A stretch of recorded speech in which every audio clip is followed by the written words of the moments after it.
Good morning, ladies, gentlemen.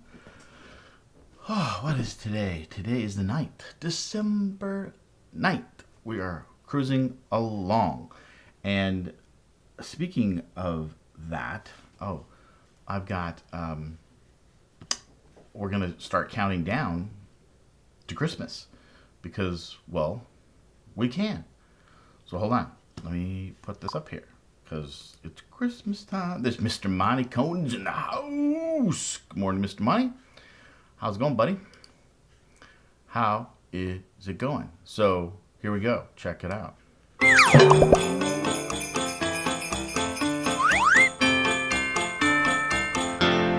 Yeah. Oh, there we go. We're going to do it twice. Oh. I got to do some stuff here. Okay. Now I got graphics and funny things here. We're going to get those off here because my Stream Deck didn't quite work right. So, Monty, you got a rainbow on there. I like that. I like that.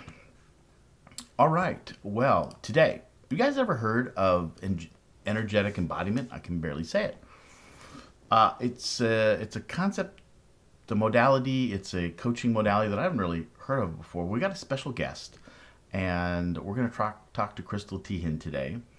And we actually recorded it yesterday, so we're going to play that today.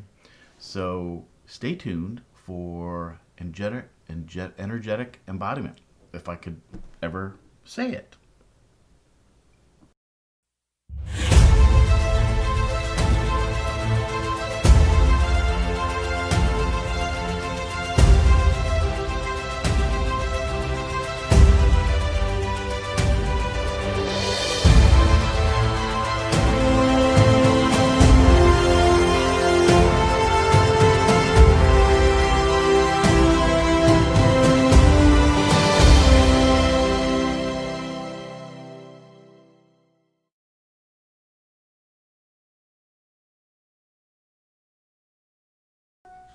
Alrighty.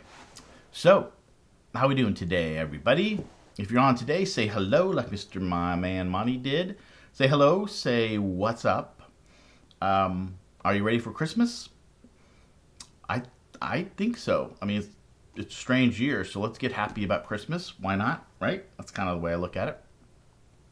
Anyways, my name is J. Scott MacMillan, and I am the author of the book, Be the Hero of Your Life. I am a NLP certified life coach.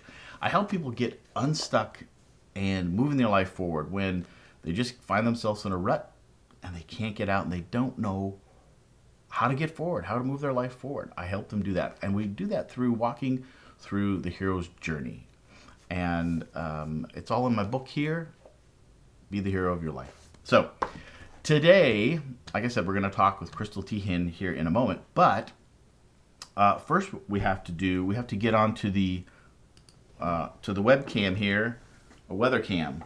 Weather cam, hold on. What's the weather here? Oh, beautiful. Yeah. Okay. Beautiful day here in Overland Park, Kansas from our weather cam live. All right. So, what's going on in the news today? Let's find out. We're gonna read the news together. We're gonna pop into trusty Apple News today, and of course we've got Mr. Biden, President-elect Biden. He says he lays out his 100-day plan for COVID, which I thought this was sort of interesting. And what he's saying is that he has a 3-point plan for defeating the coronavirus, and he's going to ask everyone to wear a mask for the first 100 days, which I think is cool. But he's also going to, let's see. Oh yeah, he's going to require that you wear a mask on buses, trains, crossing state lines, as well as in federal buildings. I guess that's about all he can do as far as mandating that. I'm all for it. I think if we can just get through the next few months, get this vaccine going. I mean, we got to be hopeful, right? Otherwise, it's just doom and gloom. And, to think anything otherwise isn't productive, I don't think. So let's all, hope and wish and pray that vaccine works.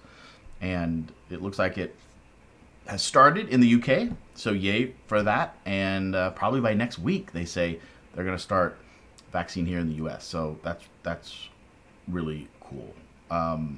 He says that at least 100 million COVID vaccine shots during his first 100 days. So that's good. That's good. What else we got going here? So yeah, it's more about ICU beds being full, and that's the scary part, guys. Is whether you take this thing seriously or not, we know that the hospitals are filling up. That's the scary part. So if you've got a heart attack or whatever, and the hospitals are full, you're out of luck. So for any reason of that, other than helping other people not get sick, let's just wear masks and get through the next 3 months. We can do it. Okay. So UK warns people with significant history of allergic reactions to avoid Pfizer vaccine. So again, that's fairly typical. It's not crazy for that. And the awesome thing is there's lots of different vaccines out there. So, or different types. So if the Pfizer one is giving people problems with allergies, there's the Moderna one and all the other ones. So, all right. Oh, Baby Yoda. I don't know. I've just started rewatching The Mandalorian. Or not rewatching, but watching the 3rd season of it. Baby Yoda is so cute. Damn, he's cute. Who doesn't like Baby Yoda? Does everybody like Baby Yoda? Yeah, Baby Yoda's the bomb. All right. Well, I've got to. Oh, I'm in a little box here. Hold on. Oh, there's that again. Sorry. All right. So. Oh. There we go. We needed to do that. So. Okay, before we get to the interview, I've got to warn you. Hold on.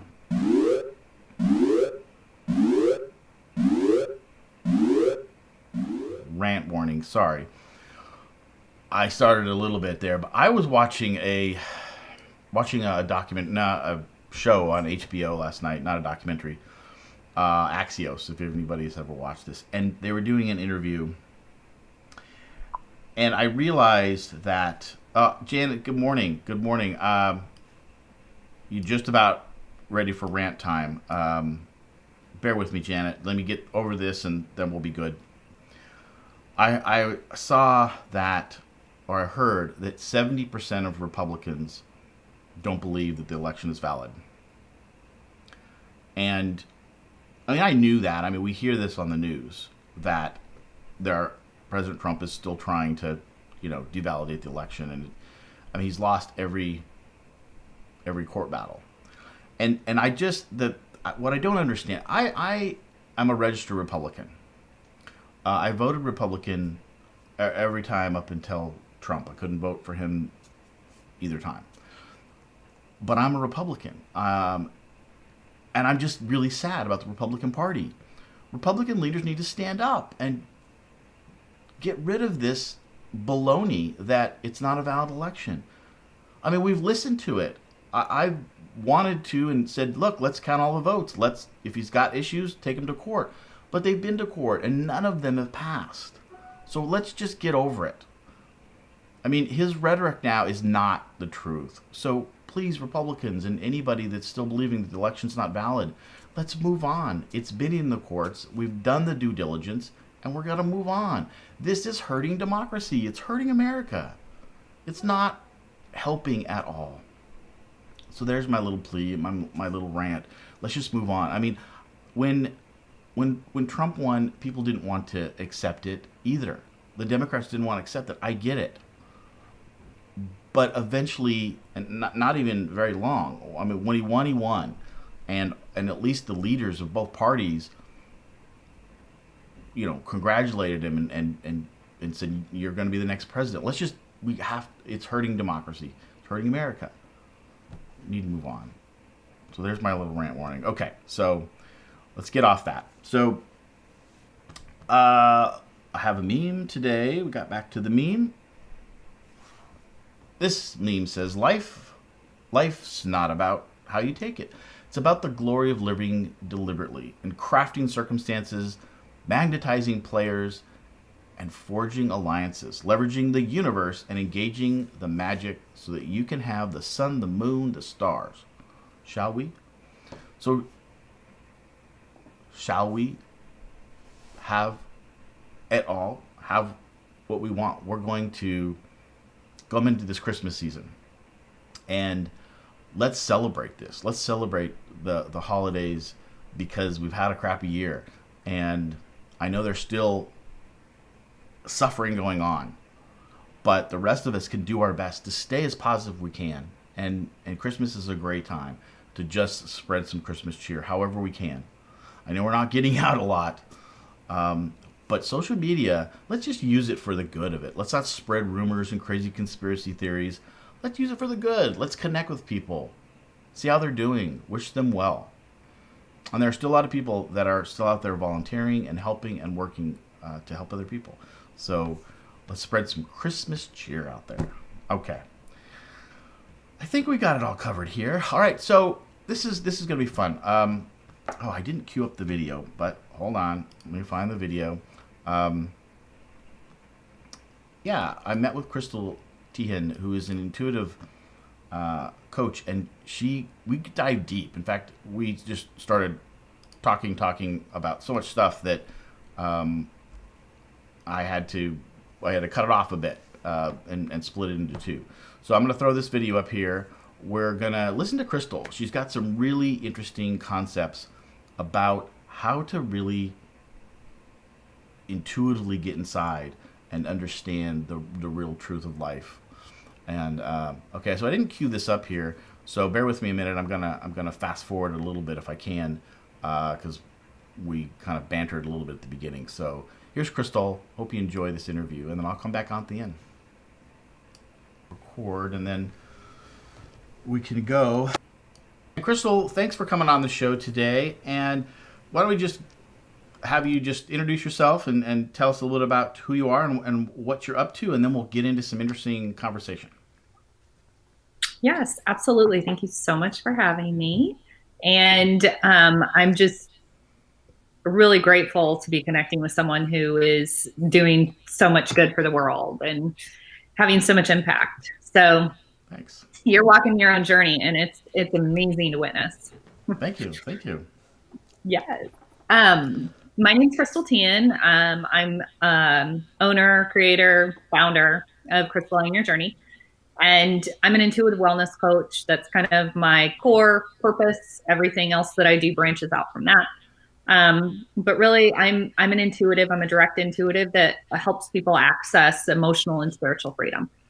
And I really do this through showing, not telling, but showing people, how to embody high conscious, energetic embodiment. So it's a little bit of different work, but it's also becoming more and more known. So what is becoming more known? The energetic embodiment or intuitive coaching? So, I think we are really, what's dawning for humanity is the intuitive age. We're really moving into a way of being that, is moving from the egoic sensation of evolving as a human. And we're moving into really being able to tune in to our intuition, embrace this capability, and also embrace it with intention and with authenticity and with love, but also with that comes the good, the bad, and the ugly. And so it's really also about moving beyond duality into unity. Okay, so I have a lot of questions. But first, talk to me a little bit about, I want to come back to duality. But talk to me just, again, more about energetic embodiment. What is it? It's not it's a term I've heard before, but I don't really understand what it is. Is it a modality? Did you get trained in it, and what happens with it? So energetic embodiment, the reason I put high conscious energetic embodiment and the reason I put high conscious before energetic embodiment is because energetic embodiment is who we are. We are energy. Right. We are energy, and what we see ourselves and how other people see ourselves is a projection. It is us. It is energy coming into focus and actually creating form, which is what manifestation is. It starts in the intangible and it comes down through and roots into reality. So energetic embodiment is the paradigm belief system that we are all energy. When I see someone, when I interact with someone, when I engage with someone or something for that matter, I'm engaging with their energetic field. I can feel their intention. I can feel their thoughts. I can feel what they mean when they're speaking. Their words are not always the same as to really what's going on energetically within them in the moment. So energetic embodiment is that paradigm, that belief system, okay, that we are all energy. Okay. So does it have anything to do specifically with the body? For some reason, I took that as something to do with the energy of the body and how the body interacts with it, or how the body deals with it. Is there anything specific about that, or is it just the generic term of we are all energy? Oh, it definitely can be elaborated on. Absolutely. You know, we as human beings think that we are just thoughts, but we are a body. We are feelings. Our emotions are different than our feelings. Feelings are designed to be able to be experienced through the body so that we don't hold on to our emotions, so we don't hold on to our traumas, so that we can clear our karma, and so on and so forth, and so that we can transcend through expanding our consciousness, our understanding, our belief. Because in quantum, belief is what creates reality. Right, right. Yeah, I think the interesting thing about that is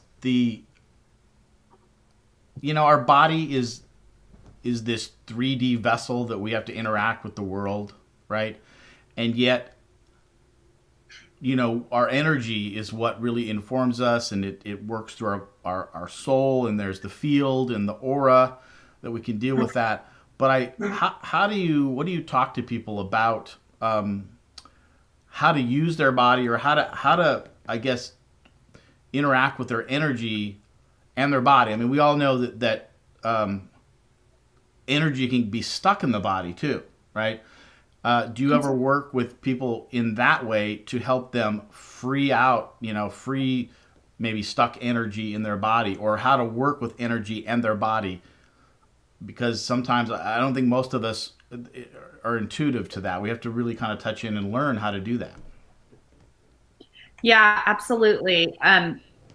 There's this, when we are shifting our belief system, when we're shifting from a paradigm of fear-based into a paradigm of loving ourselves just the way that we are, there is absolutely a need to be able to accept the body for where it is, and with it being a vessel to be able to actually move the energy. So I'm going to speak to my own path in regards to this, because I have not found a modality, if you will, that circumferences what I speak to when I am expressing what energetic embodiment is. However, there's a ton of stuff out there because everybody's on their own journey and it's different for everybody. But for my own path, I'm a highly empathic human being. So while this is beautiful, like when you open up to a spiritual understanding and you're like, oh wow, I'm an intuitive and I can see and I can feel and I can hear energy and so on and so forth. Well, it's also, it's not like it comes with instructions. It's not like it's not like it tells you how you're supposed to navigate this this power that has been found, remembered, Right. and so you start absorbing everything, but you're aware that you're absorbing it all, and you're having to make sense of what is really your soul authentic experience in the moment and what is being influenced outside of you. And this is what I have been intuitively studying since my intuitive gifts were awakened. And so it has really allowed me to understand how energy does move through the body for everyone. And it really, really starts with intention. Yeah. Why don't we go back a bit and talk a little bit about your story, how you were awakened to this? I know a lot of people that are realize or identify with being an empath have an interesting story where they didn't know they were, and they were dealing with this. They didn't know what it was, and it was this enlightenment. And so tell us your story about how that all unfolded. Well, we empaths, being the experiential feelers here on earth, we're really the ones that are, everyone is empathic, but you also have free will. So there's this choice to embrace an empathic path, an intentional path. Because when you are empathic, your intention is what is we need to be committed to. And so for me, my story was in my early 30s, I was married to a man that I was with for 10 years, married to him for 5. And, being an empath, we naturally attract narcissism and manipulation, and because we just don't know any better. We don't know what's going on. We don't know that we're feeling other people's things. I was completely asleep. I thought that yelling and punching holes in walls and hitting me every once in a while and gaslighting me, and I thought all this was just communication. Okay. So I was in a very abusive relationship. And it got to the point to where he almost took my life. And it was a very course correcting divine intervention that took place. And a lot of people, when they hear near death experience, they think a white light or something of that nature. My ex-husband was choking me, so I did lose the oxygen to my brain and so on and so forth. But I remember the moment that this was happening. I surrendered to it. Wow. And when I surrendered to it, it was a feeling. I don't remember seeing anything. It was a feeling. And I surrendered to it, and I said, okay, if this is my time to go, this is my time to go. And when I did that, Miraculously, he just got off of me. I mean, I was at a friend's house. Nobody was home. He had shattered my phone pretty like just a couple hours beforehand. I had no form of communication. He was a 250-pound man. I'm a 140-pound woman, and he was on top of me. And if there was not divine intervention, I definitely wouldn't be here. Wow. And so I I share this, and I share it. It's taken me a long time to be able to share it. I bet. Um, but I end with, the choice for me to live was made for me, and Okay. I'm here to open up to a whole nother way of being. And so after that night, there was my world was completely shifted energetically. I mean, I didn't think the same way. I didn't talk the same way. I didn't do anything the same way. My vibration completely shifted. Did you know what was going on, or I mean, were you like confused, like what the heck is going on? Why do I feel like this? Or was it instantly a sense of empowerment, or was it still confusion and fear and just kind of different? Confusion, fear. I could all of a sudden feel my emotions. I Oh, had feelings. oh, yeah, Uh-huh.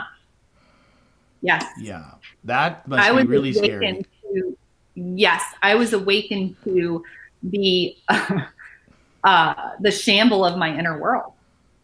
It Yeah, because literally was like you a were shutting that city. down, right? Had been Oh yeah. shut your emotions down to deal with that narcissistic behavior, and you didn't know how to feel, and all this feeling comes flooding in, plus the fear of the situation.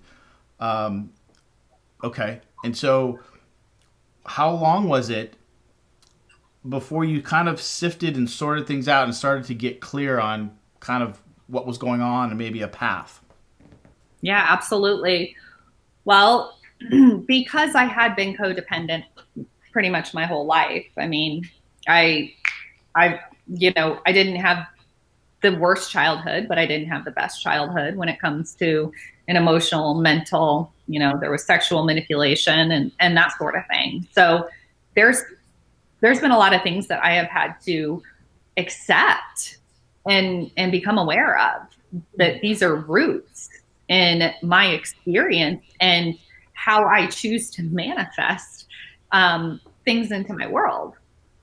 And so really it took a while. I mean, I I was going to therapy. I was even going back to school to get my master's in psychology because I knew I wanted to help people with, their psyche and stuff like that.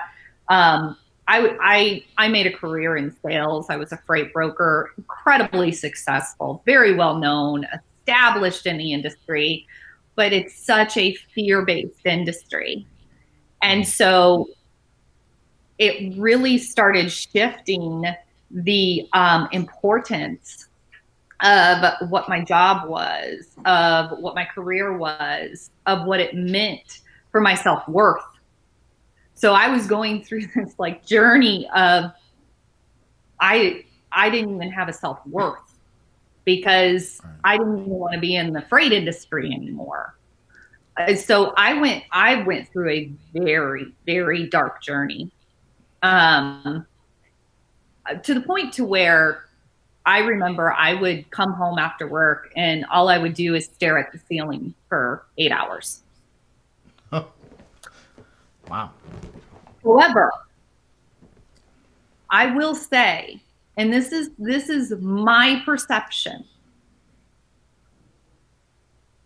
it was incredibly enlightening to be able to have that time to connect with me. And that's what Yeah. I needed because I didn't give myself permission my whole entire life. And it's an absolute necessity for me as an empath. Well, I think I believe really for anybody to go to get to be enlightened, whatever that may be, even on a small level, to just know yourself better. The only way really to do that, nah, not the only way. I shouldn't say that, but a lot of us, you just have to go inside, really, for the first time for a lot of us, right? We just go inside. We shut the world out, really. Whatever, however we do that. Some people do it through meditation. Some people do it through, I don't know if in your case it was shock or exhaustion or just overwhelm, really, of all the new feelings.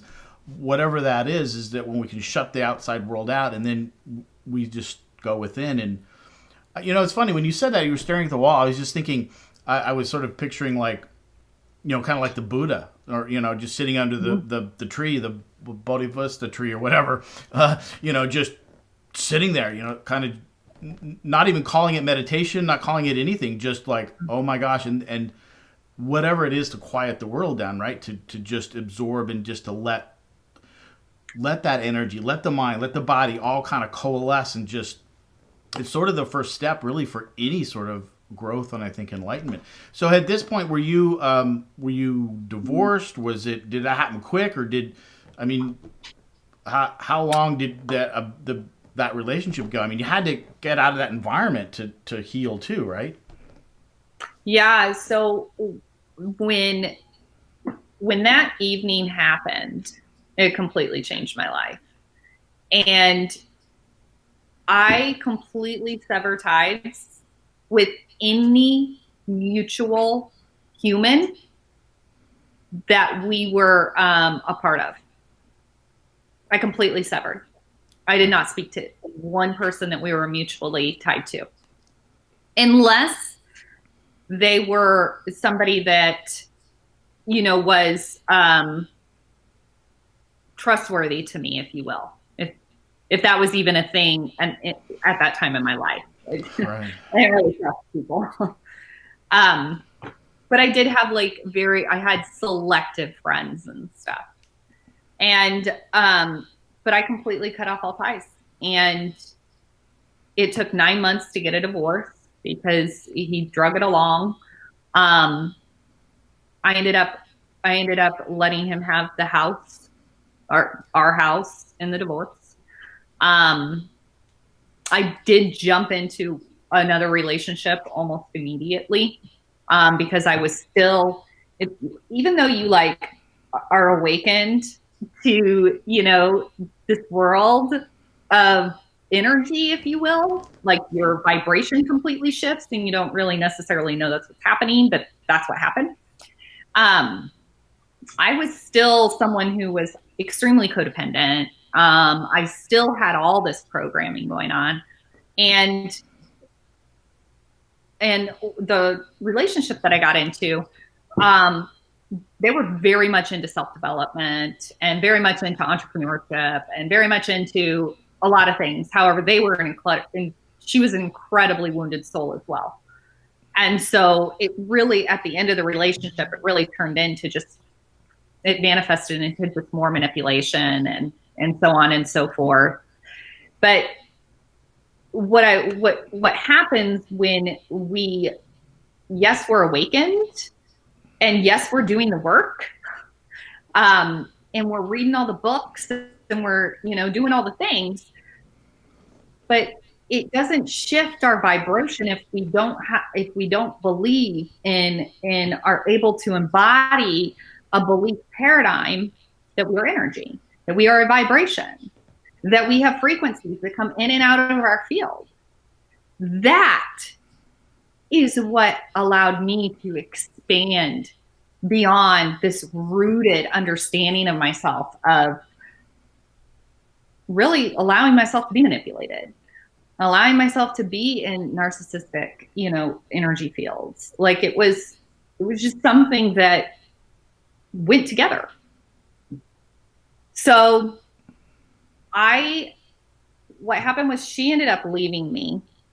And when that happened, I felt lost like I had never felt lost before, because I was in a challenging space. I was introduced to this space where I was not able to be codependent. Oh, yeah. Well, plus you had you had gone on this, you'd started the journey on this growth journey, but you're still an infant in it, probably, Oh, right? absolutely. And so then you get your, you get it shifted away, and you really don't have anybody to sort of lean in on, and then it's all on you. Hmm. That's a scary point. I was going to ask you, and maybe this is it, maybe it's not. Um, when in our journeys, there's always one, maybe two. We're in our journey, but we're still kind of moving through it. We're not sure what's going on. We're moving through it, whatever. And then there is something. There's some inciting event that it's really like, okay, now I sort of get it. And it's almost like, even though you've done all this work and you've grown and so much, it's this event or this thing that happens that then you really kind of get it. And at that point, your journey now almost takes a different level. I'm wondering for you, when it might have been this realization that everything is energy, and that now once you really understand that, you can kind of look at the world in a whole new way.